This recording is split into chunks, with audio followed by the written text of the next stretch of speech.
Hello बच्चों, तो आ गए हम अपनी नेक्स्ट क्लास में। तो आज का टॉपिक होने वाला है integration of rational function when denominator have one quadratic expression and numerator have either a quadratic polynomial और ए क्यूबिक पॉलिनोमियल और अ फोर्थ डिग्री पॉलिनोमियल। ठीक है, मतलब क्वाड्रेटिक या क्वाड्रेटिक से ऊपर वाली कोई पॉलिनोमियल हो, सेकंड डिग्री या सेकंड डिग्री से ऊपर वाली कोई पॉलिनोमियल अगर न्यूमरेटर में आ जाती है तो हम लोग क्या करते हैं। ठीक है, तो हम लोगों ने इस तरह के क्वेश्चन किए थे अब तक। 2x + 5 x² + 7x + 1 dx, इस टाइप के क्वेश्चन हमने किए थे। हमने देखा था कि हम इस लीनियर को इस तरीके से मॉडिफाइड करते हैं कि ये इस क्वाड्रेटिक का डिफरेंशिएशन बन जाए। ठीक है, लेकिन क्या हो अगर न्यूमरेटर में लीनियर की जगह क्वाड्रेटिक ही आ जाए, क्यूबिक आ जाए, बाई क्वाड्रेटिक आ जाए, तो उसका ट्रीटमेंट क्या है। अगर आपका इस तरीके का क्वेश्चन आ जाए x² + 5 अपॉन में x² + 7x + 1 dx, तो यहाँ देखिए ऊपर और नीचे पॉलिनोमियल की डिग्री सेम हो जा रही है। तो यहाँ पे क्या किया जा सकता है। ठीक है, नीचे सिंगल क्वाड्रेटिक है तो हमें पता है जो हमने रेशनल फंक्शन बताए थे, इंटीग्रेशन ऑफ रेशनल फंक्शंस, उसी से होगा। ठीक है, लेकिन ऊपर भी क्वाड्रेटिक आ जा रही है, तो इस तरीके के एक्सप्रेशन कहते हैं इम्प्रॉपर रेशनल फंक्शन। क्या है ये? Improper rational function. जैसे इम्प्रॉपर रेशनल नंबर होता है जिसमें न्यूमरेटर बड़ा हो जाता है डिनोमिनेटर से, वैसे ही इम्प्रॉपर रेशनल फंक्शन होता है। यहाँ पे जो न्यूमरेटर होता है उसकी डिग्री डिनोमिनेटर की डिग्री की या तो बराबर हो जाती है या फिर बड़ी हो जाती है। ऐसे रेशनल फंक्शन को हम लोग कहते हैं इम्प्रॉपर रेशनल फंक्शन। अब देखिए इसमें क्या किया जाता है। जैसे हम लोग इम्प्रॉपर रेशनल नंबर को, सपोज आपका 5/2 है, तो इसको हम लोग डिवाइड करके लिखते थे 2 होल 1/2। ठीक है, सेम उसी तरीके से यहाँ पे करना है। इसको जैसे हमने मिक्स्ड फ्रैक्शन की फॉर्म में लिखा है, ऐसे ही इसको भी मिक्स्ड फ्रैक्शन की फॉर्म में लिखना है। इस चीज़ को हम लोग इस तरीके से भी लिख सकते हैं 2 + 1/2। ठीक है, तो ये वाला जो पोर्शन होता है ये कोशेंट कहलाता है। ऊपर वाला जो पोर्शन होता है that is remainder and the denominator is called divisor. ठीक है, यहाँ पे जब आप 5 को 2 से डिवाइड करेंगे तो 2 × 2 = 4, रिमाइंडर बचेगा 1, तो जो रिमाइंडर होता है वो ऊपर आ जाता है, कोशेंट आगे आ जाता है और डिवाइजर यहाँ नीचे आता है। ठीक है, नीचे जो भी है वो वैसे का वैसा ही रहेगा। ठीक है, खाली आपका ये दो चीज़ें चेंज हो जाती हैं, यहाँ पे आपका क्वेश्चन आ जाता है और यहाँ पे रिमाइंडर। सेम यही काम यहाँ पे करना है, डिवाइड करना है। ठीक है, एक तरफ आपका क्वेश्चन आएगा, ऊपर रिमाइंडर आएगा और नीचे आपका डिवाइजर, मतलब ये क्वाड्रेटिक ही रहेगा। चलिए, अब यहाँ पे एक हम नई चीज़ इन्वॉल्व करने वाले हैं, डिवीजन ऑफ पॉलिनोमियल्स। ये बहुत आसान टॉपिक है। ठीक है, आपको कुछ बातों का खाली ध्यान रखना है। ठीक है, करना क्या है आपको, जो न्यूमरेटर वाली पॉलिनोमियल है उसको डिविडेंड की जगह रख देंगे। अब ये क्वाड्रेटिक है तो क्वाड्रेटिक की स्टैंडर्ड फॉर्म क्या होती है, ax² + bx + c। इसका मतलब एक x² वाला टर्म होता है, एक x वाला टर्म होता है और एक कांस्टेंट होता है। तो यहाँ पे x वाला टर्म गायब है, तो जो टर्म गायब है उसकी जगह 0 × x लिख देंगे, उसका कोफिशिएंट 0 लिख देंगे। ठीक है, उसके बाद जो अवेलेबल है हमें उसको रख देंगे। ठीक है, मतलब स्टैंडर्ड फॉर्म में रखना है, higher degree to lower degree. यहाँ डिवाइजर की जगह हम लोग डिनोमिनेटर रख देते हैं। अब हमें इसको इससे डिवाइड करना है। ठीक है, डिवीजन का सिंपल सा रूल है, बहुत ज़्यादा आपको अगर नहीं भी आता है डिवीजन तो सिंपल सा रूल समझ लीजिए। आपको डिविडेंड और डिवाइजर दोनों का ये हाईएस्ट डिग्री वाला जो टर्म है, ठीक है, जैसे यहाँ x² है, यहाँ x² है, इनको कैंसिल आउट करना है। ठीक, तो यहाँ पे क्या मल्टीप्लाई कर दूँ कि ये इसके बराबर हो जाए, तो ये तो ऑलरेडी x² के बराबर है, तो आपको सिंपली 1 से मल्टीप्लाई करना है। जो भी यहाँ क्वेश्चन लेते हैं उसमें ये पूरा एक्सप्रेशन मल्टीप्लाई करके और यहाँ नीचे लिख देते हैं, ठीक है। तो 1 में पूरे एक्सप्रेशन का मल्टीप्लाई हुआ तो ये एक्सप्रेशन एज इट इज़ आ जाएगा, क्योंकि 1 इसमें कोई चेंज नहीं लाएगा। लिखते वक्त आपको ध्यान रखना है स्क्वायर के नीचे स्क्वायर रहेगा, एक्स के नीचे एक्स रहेगा, नंबर के नीचे नंबर रहेगा। उसके बाद सब्सट्रैक्ट करते हैं, ये प्लस था माइनस हो जाएगा, प्लस था माइनस हो जाएगा, प्लस था माइनस हो जाएगा, ठीक है। बिल्कुल जैसे यहाँ किया था, इन दोनों का मल्टीप्लाई करके यहाँ रखा, उसके बाद माइनस कर दिया। इन दोनों का मल्टीप्लाई करके हमने यहाँ रखा, उसके बाद माइनस कर दिया। यहाँ एक नंबर होता था तो केवल उसी के आगे माइनस आता था। यहाँ पे 3 टर्म है तो तीनों के आगे माइनस आएगा। अब ये ऊपर plus x square minus x square cancel हो गया, ये 0 का कोई मतलब नहीं है, -7x बच जाएगा यहाँ पे, और ये 5 -1 तो कितना बचा 4, ठीक है। जब साइन चेंज हो जाते हैं तो इन साइन का कोई मतलब नहीं रह जाता है, ठीक है। जो नया साइन होता है उसको यूज करते हैं।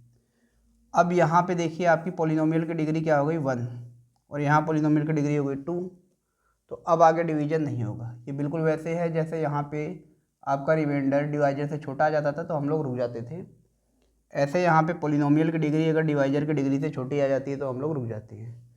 ये हमारा रिमाइंडर का एक्सप्रेशन हो गया, ये हमारा क्वोशिएंट का एक्सप्रेशन हो गया, and this is our divisor expression, ठीक है। तो हमारा जो फ्रैक्शन है rational function p x upon में q x, it can be rewrite as quotient plus remainder upon में डिवाइजर, ठीक है। तो हमारा एक्सप्रेशन क्या था, एक्स स्क्वायर प्लस 5 अपॉन में x square plus 7x plus 1, it will be not it would be, ये एक्सप्रेशन आपका कन्वर्ट हो जाएगा क्यू एक्स जो कि आपका 1 है प्लस आर एक्स, ये है आपका -7x plus 4 divided by D x हमारा क्या है divisor, x square plus 7x plus 1। तो आपने देखा जो डिनोमिनेटर था वो वैसे का वैसे है, नोमिनेटर आपका क्वाड्रेटिक से लीनियर बन गया। ये तो हमारा पुराना वाला क्वेश्चन बन गया, ऊपर लीनियर है नीचे क्वाड्रेटिक है, ठीक है। अब आगे आप जानते हैं क्या करना है, तो हमें इसका इंटीग्रेशन करना था, हम लोग अब इसकी जगह इसका इंटीग्रेशन करेंगे। चलिए, तो अब कहानी क्या हो जाती है,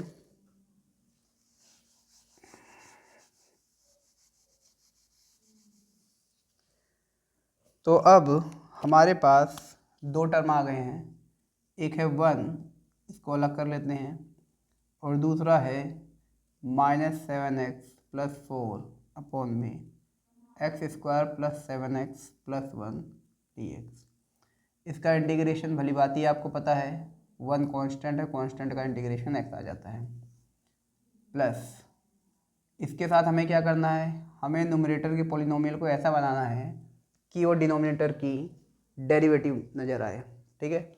इसका डेरिवेटिव यहाँ साइड में कोने में निकाल लेते हैं, एक्स स्क्वायर का हो जाएगा 2x और 7x का हो जाएगा 7।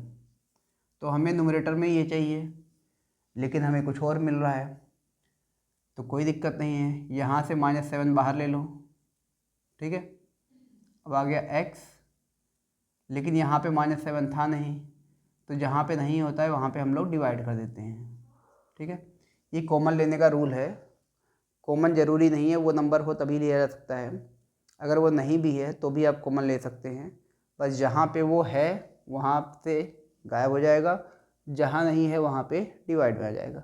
-7 था इसलिए -7 यहाँ पे आएगा, और माइनस ये ऊपर जाके प्लस माइनस माइनस बना देगा, तो ये प्लस का साइन था इसलिए माइनस का हो गया।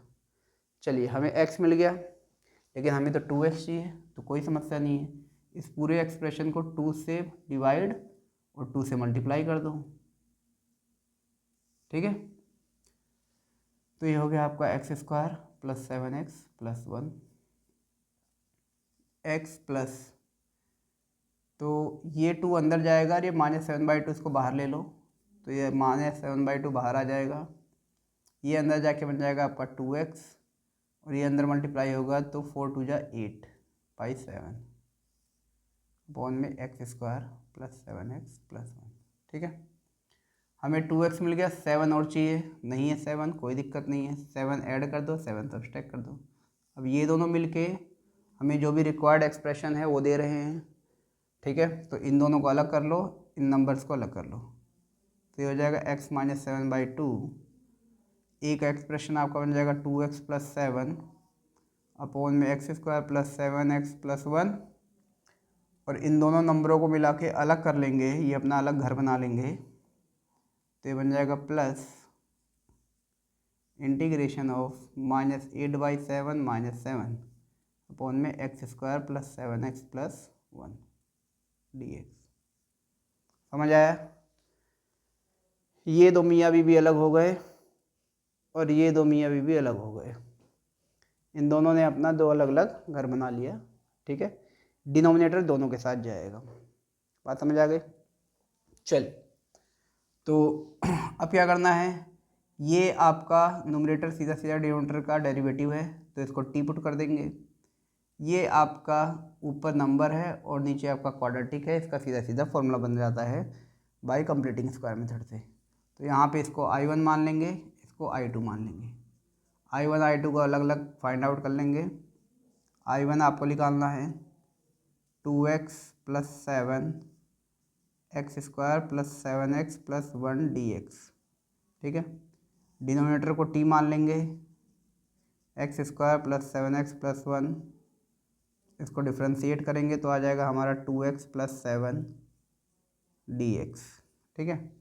2x + 7 dx ऊपर है, वो dt से रिप्लेस हो जाएगा और नीचे वाला पूरा एक्सप्रेशन t से रिप्लेस हो जाएगा। तो I1 आपका बन जाएगा dt अपॉन में t, और 1/t का इंटीग्रेशन होता है log mod t। कहानी क्लियर हो गई? अब t की जगह हम लोग जो t की वैल्यू थी वो रख देंगे, तो ये हो जाएगा log mod x² + 7x + 1। चलिए, तो ये तो I1 निकल गया। अब I2 निकालिए।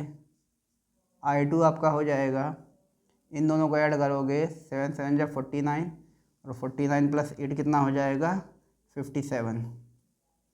तो ये आपका हो जाएगा -57/7, माइनस बाहर ले लो, नंबर को भी बाहर ले लो, ये बच जाएगा 1 अपॉन में x² + 7x + 1 dx, ठीक है। अब क्या करना है, कंप्लीटिंग स्क्वायर मेथड लगाना है। कंप्लीटिंग स्क्वायर मेथड हम लोग पिछली क्लास में एक्सप्लेन कर चुके हैं, पिछली से पिछली, ठीक है। हमने बताया था ये x के साथ जो भी नंबर है, जैसे यहाँ पे 7 है, उसके हाफ के स्क्वायर से ऐड और सब्सट्रैक्ट किया जाता है। तो 7 का हाफ 7/2 हो जाएगा, तो 7/2 के स्क्वायर से ऐड कर दिया और 7/2 के स्क्वायर से सब्सट्रैक्ट कर दिया, पीछे का 1 अलग कर दो, ठीक है।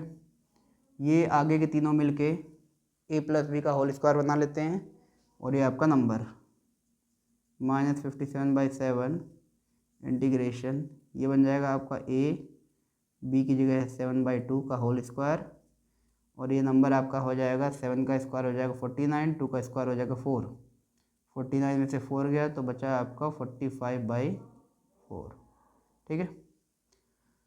तो इसको आप रूट लगा के स्क्वायर बना सकते हो।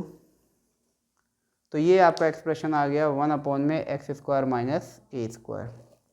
और क्या होता है इसका 1 अपॉन में x² - a² का इंटीग्रेशन, ये हो जाता है आपका log 1/2a log x - a upon में x + a। वैल्यू पुट करेंगे, आपका I2 आ जाएगा। I1 I2 की वैल्यू यहाँ पे रख देंगे, आपका इंटीग्रेशन कंप्लीट हो जाएगा। इसके आगे का प्रोसेस आप लोग कंप्लीट करिए, ठीक है। जितना आप प्रैक्टिस करेंगे उतना आपको समझ आएगा। सेम यही कहानी अगर यहाँ क्यूबिक होती तो करते हैं, 4th डिग्री की होती तो करते, 5th डिग्री की होती तो करते, सबके साथ यही काम करना है। आई होप आप लोगों को क्लियर है। तो ये हमने रेशनल फंक्शन का, जहाँ पे सिंगल क्वाड्रेटिक डिनोमिनेटर में उसके साथ कैसे इंटीग्रेशन किया जाता है सीखा। नेक्स्ट क्लास में हम लोग पार्शियल फ्रैक्शन सीखेंगे, जब डिनोमिनेटर में 2 या 2 से ज़्यादा फैक्टर्स होते हैं। वो फैक्टर आपके लीनियर भी हो सकते हैं और क्वाड्रेटिक भी हो सकते हैं, ठीक है। ऐसे क्वाड्रेटिक जो फर्दर फैक्टराइज ना हो रहे हों, तो उनको कैसे सोल्व किया जाता है ये हम लोग नेक्स्ट क्लास में सीखेंगे। Thank you very much.